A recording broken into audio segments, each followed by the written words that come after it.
I do not see how one could have a more explicit repudiation of socialism that is found in this very passage. D. James Kennedy Ministries presents Truths That Transform. Socialism is growing in popularity in America, but can Bible-believing Christians support socialism? Communism requires that you destroy the concept of God because government must become your God. Socialism not only clashes with biblical truth, it's deadly dangerous. One of the byproducts of socialism is totalitarianism. Socialism never operates with a free people. It just doesn't. We will expose the lies of socialism using the truth of the Bible on today's Truths That Transform.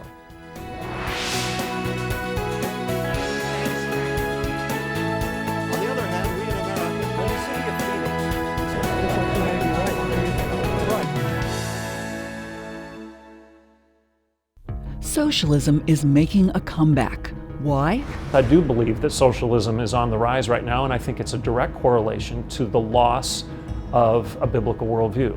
Remove God and there's no restraints, and that's one of the reasons that in communist, socialist nations you get, mass murders, just all of these atrocities. Socialism is growing in popularity, especially with young Americans, but it is completely contrary to biblical teaching.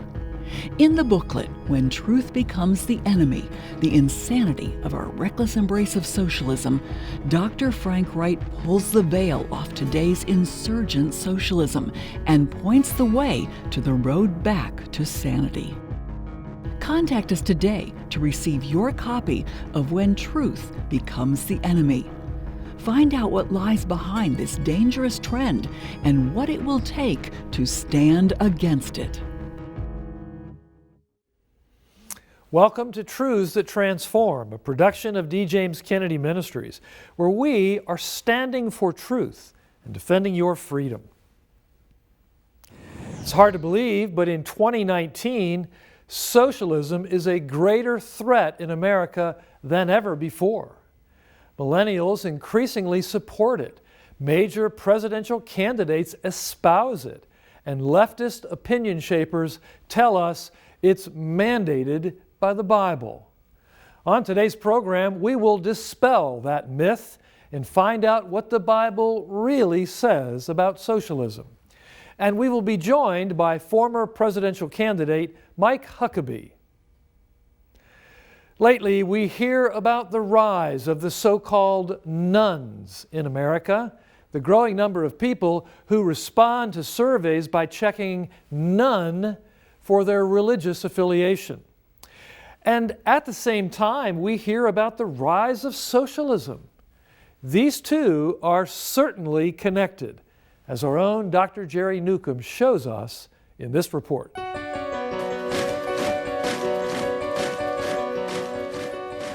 Marx argued that all religion was superstition, that it was just hocus pocus, mumbo jumbo.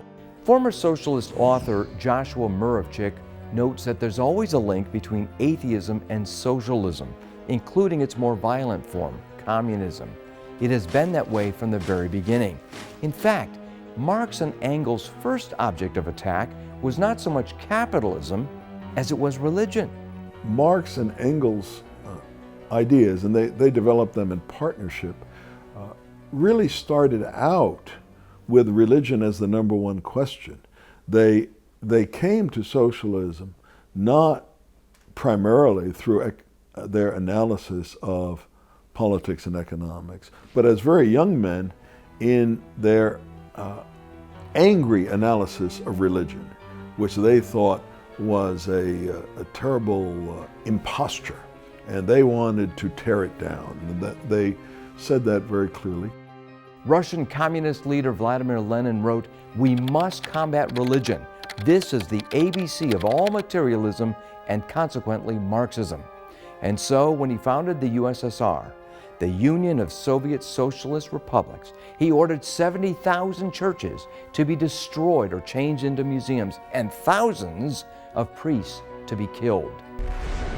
A year after Lenin's death, the Soviets founded the LMG, the League of Militant Godless, to completely eradicate Christianity. Wherever socialism goes, especially in its violent form of communism, the Church of Jesus Christ is virtually always enemy number one. But the faith managed to survive and to outlive the Soviet Union. El movimiento revolucionario en cualquier rincón de la tierra. Cuba also chose socialism, communism, over God-given liberty. Like many Cubans, Rafael Cruz, the father of Ted, initially had high hopes for Castro, only to be sorely disappointed. Communism requires that you destroy the concept of God because government must become your God. And soon came the notorious Cuban death squads to eliminate many dissenters. But of course, the influence of atheistic communism was not confined to Cuba or Russia. I was raised as a red diaper baby. My mother was Madeline Murray O'Hare. People know her as being an atheist. But the reality is that at her core, she was a Marxist, a utopianist, and a unique brand of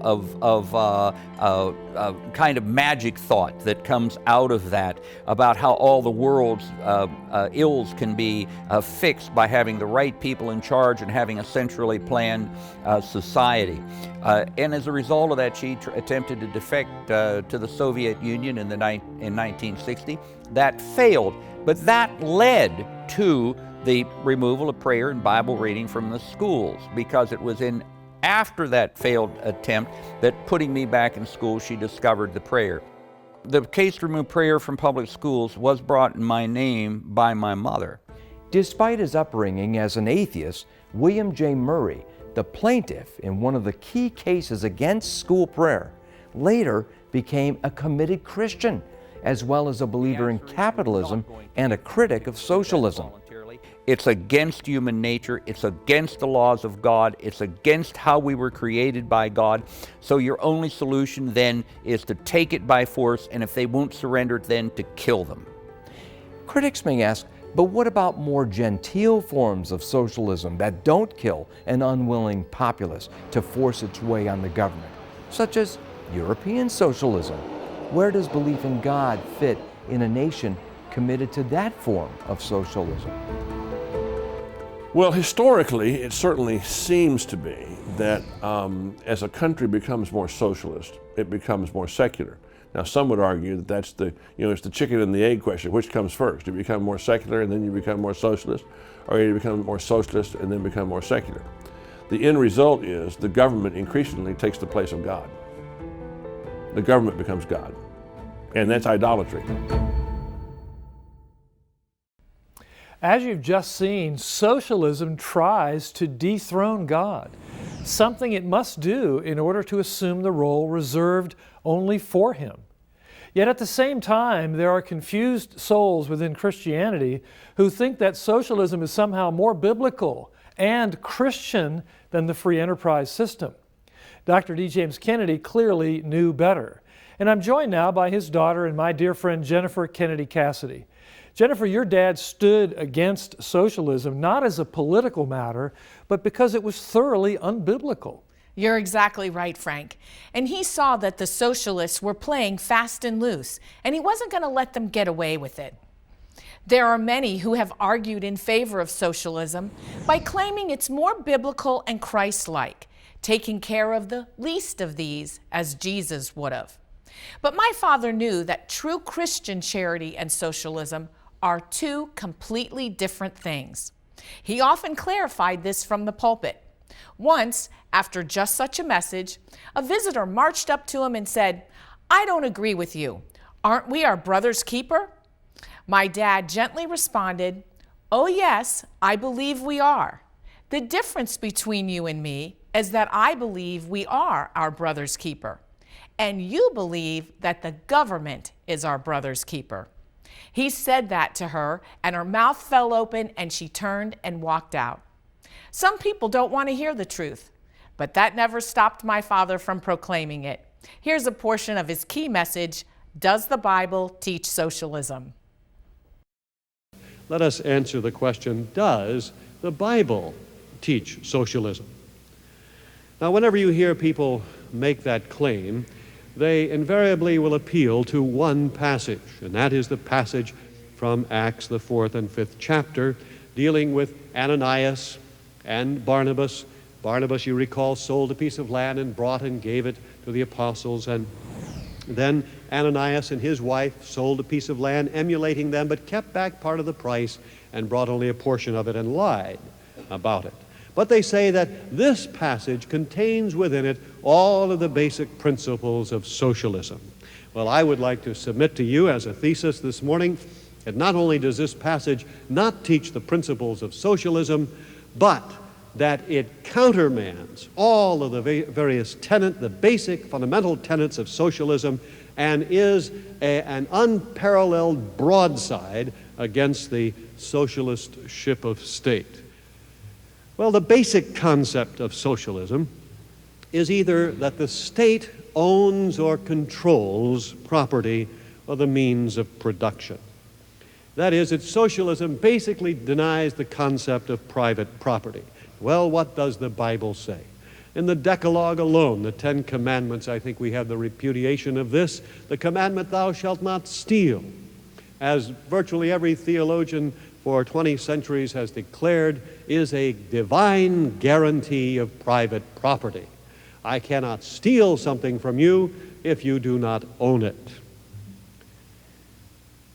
Furthermore, in the Decalogue, we even have a command that thou shalt not covet thy neighbor's house or anything that is thy neighbor's. Again, a clear teaching of private property. But let's come to this passage that we have before us. Is private property repudiated, or is it taught? Notice what Peter said to Ananias. While this property remained, this land remained, was it not thine own? It is difficult for me to imagine any clearer statement of the ownership of property than that. Secondly, we note that this action was voluntary. They didn't have to sell their property. There was no commandment to sell their property. There was no commandment to give the funds away. It was voluntarism. It is the fact of enforcement. It is the fact of coercion that lies at the very heart of every socialistic scheme in modern centuries. Thirdly, and I don't know which of these principles indeed militates more mightily against modern concepts of socialism. The money, they sold the property, and they brought the money and they laid it at the feet of Pontius Pilate. Is that correct? No, what does it say? It says it a number of times. They laid it at the apostles' feet. Now, I can think of nothing more perfectly designed to give Karl Marx apoplexy than the idea that people should sell all of their property and bring the money and give it to the church. No, the Bible does not teach socialism, and the adverse effects of it in the long haul are incalculable. What the Bible teaches is freedom and responsibility and work. And we are jettisoning all of these in the socialistic state. And the spiritual effects will be the worst in the end. As Dr. Kennedy explained, the Bible in no way sanctions socialism, despite myths to the contrary. The Bible teaches voluntary charity, which is in keeping with its message of freedom. But advocates of socialism believe in rule by elites. They want to see compulsory government control increase and individual freedom wither away. That's why it's important that we take a concrete step in opposing their agenda. We've put together an online petition to your representatives in Congress calling upon them to oppose socialism and uphold liberty. Please stand for freedom and truth by going online now to djkm.org/liberty and signing this urgent petition. Former Arkansas governor and presidential candidate Mike Huckabee keeps a close but amused eye on the American left and their antics. I recently had a chance to sit down and talk with him about all of this. We've had a new crop of socialists elected into Congress, very vocal. They're the darlings of the media, as we might imagine, and have proposed some pretty outrageous things, among them being this idea of a Green New Deal, an environmental-friendly New Deal that would dismantle and restructure apparently not just the American economy, but about every machine ever built that relies in any way on carbon-based enhancement. What else is wrong, though, with this whole idea of a Green New Deal? Well, it's based on utterly, recklessly false science. I guess there's some advantages of having some gray hair and a lot fewer of them than I used to have when I was in my teens. But when I was in college, I remember Newsweek and Time Magazine and my science classes telling me that if we didn't take immediate action, we were all going to be human popsicles within 10 years, because we were headed to a climate freeze, and the world was headed toward a climate change which everything would just go into an ice age, a brand new ice age. They're always wrong. They're always wrong. We should be good stewards of the environment. I tell people I'm a conservationist, but we have people now that worship nature. So the problem with the new Green Deal is not just that it's impractical, which it is. We're not going to get rid of airplanes and cars in 10 years. People can't swim to Hawaii even by then. And it's not even the cost, the estimated $93 trillion that it's said to likely cost. It's that it really represents a shift from stewardship of the earth to worship of the earth. It seems to me that the environmental movement is about control as well. Because in the end, when they can adopt policies that are restrictive for the use of carbon fuels, or as you said, abolish airplanes or whatever it might be, it's just a way of extending the arms further of government, is it not, and controlling? It is, and one of the byproducts of socialism is totalitarianism. Socialism never operates with a free people. It just doesn't. It operates with a very strict iron hand of government that gives very strict guidelines to what people can and can't do.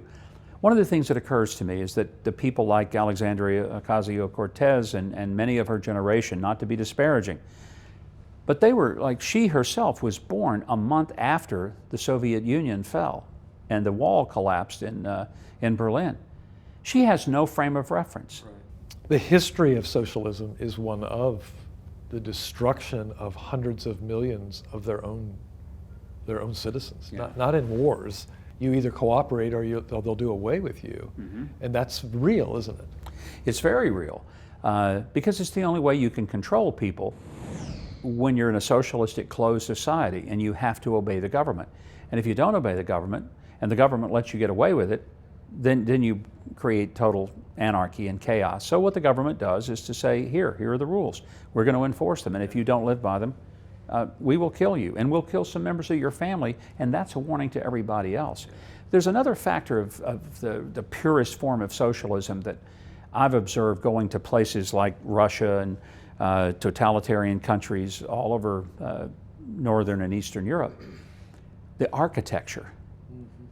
Anything pre-Bolshevik, gorgeous, beautiful, artistic, appealing, timeless. Anything post-Bolshevik, ugly, utilitarian, bland, sparse.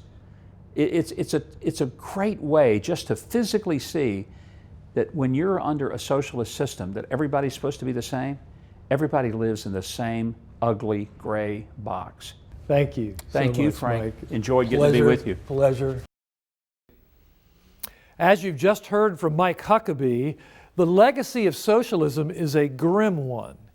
It owes its unwelcome resurgence in America almost solely to ignorance. Too many young Americans are not old enough to remember the Soviet Union, and accordingly, they have only a wavering grasp on what socialism actually is, and are blissfully ignorant about its uniformly terrible and tragic results. That's why I've written a short booklet that I want you to have. It's called When the Truth Becomes the Enemy: The Insanity of Our Reckless Embrace of Socialism. And I will send it to you as my thanks for your generous donation to the vital work of this ministry. This booklet features a foreword from William J. Federer, one of the key historians on America's Christian history. In it, I pull back the veil to reveal the truth about the nouveau fascination with socialism among younger Americans, showing how widespread acceptance of socialistic ideology is only possible when the truth of God is ignored, when definitions are obscured or changed, and when historical ignorance reigns. The good news is that there is a way back from this insanity, and it begins with knowing the truth. Please contact us right away to receive your copy of When Truth Becomes the Enemy: The Insanity of Our Reckless Embrace of Socialism. We will send it as our thanks for your generous donation to the ongoing work of this ministry.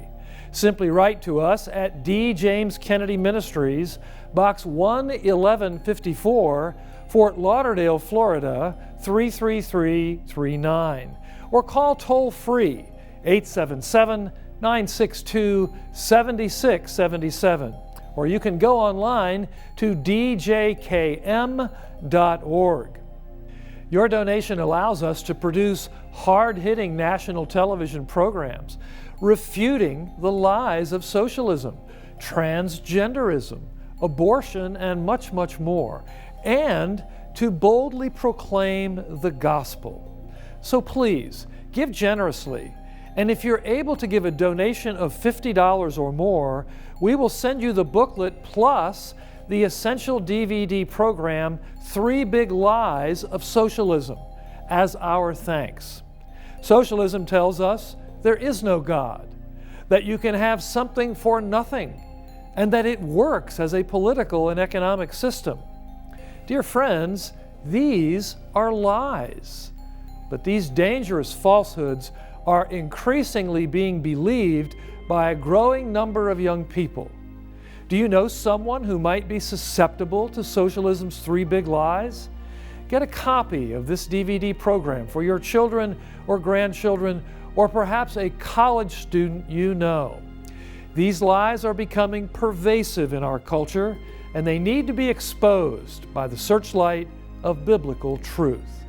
We will send you my booklet, When Truth Becomes the Enemy: The Insanity of Our Reckless Embrace of Socialism, as our thanks for your generous donation. And we will send you the booklet plus the DVD program, 3 Big Lies of Socialism, as our thanks for your generous donation of $50 or more. Simply write to us at D. James Kennedy Ministries, Box 11154, Fort Lauderdale, Florida 33339, or call toll-free 877-962-7677, or go online to djkm.org. And also, make sure to go online and sign the petition to your representatives in Congress, calling upon them to oppose socialism and uphold liberty. Please stand for freedom and truth by going online now to djkm.org/liberty and signing this urgent petition. Modern socialism cloaks itself in the seemingly worthy mantle of care and concern, but the reality is far different. Socialism is a false compassion in which the good things promised are always paid for by someone else's effort and expense. And the results speak plainly of repetitious failure. Just look at the modern welfare state. You would have to search far and wide to find a more damaging system of helping. Consider this. The Brookings Institution, a fairly liberal Washington, D.C. think tank, points out that you have a 98% chance of avoiding poverty if you do just 3 things. 1, graduate from high school. 2, work full-time. 3, marry before you have children. Only 2% of those who do these 3 things end up in poverty. Yet the modern welfare state, by design, ensures that these 3 things are increasingly unlikely. The socialist welfare state has incentivized out-of-wedlock births, rewards the avoidance of gainful employment, and has broken the back of the stable American family.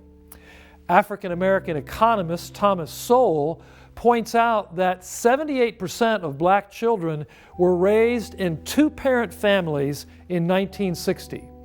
And in the 7 years between 1959 and 1966, there was a huge drop in the number of Americans living in poverty, from about 22% to 14%. But in 1966, Lyndon Johnson's so-called War on Poverty program began as part of what he called his Great Society welfare expansion. The result? Well, today, 62% of African American children live with only 1 parent. 40% of all children in America are now born out of wedlock. And by 2012, the national poverty rate was actually slightly higher than it was when Johnson's War on Poverty began. And this, despite $22 trillion poured into welfare programs. With friends like this, the poor certainly need no enemies. If you really care about the needy, as Jesus instructed us to do, you will keep them as far away from socialism as possible. D. James Kennedy Ministries is standing for truth and defending your freedom. I'm Frank Wright. Thanks for joining us for this edition of Truths That Transform. We'll see you next time. Next week on Truths That Transform. College students are coming forth from public high schools and public colleges fully baked as socialists. Children are a gift from God, that they are loaned to us for a little while, and that we as parents are responsible to give to them a godly education. That's next week. Today's program is available on DVD for your gift to this ministry of any amount. Please call, write, or log on to our website today. This has been a production of D. James Kennedy Ministries.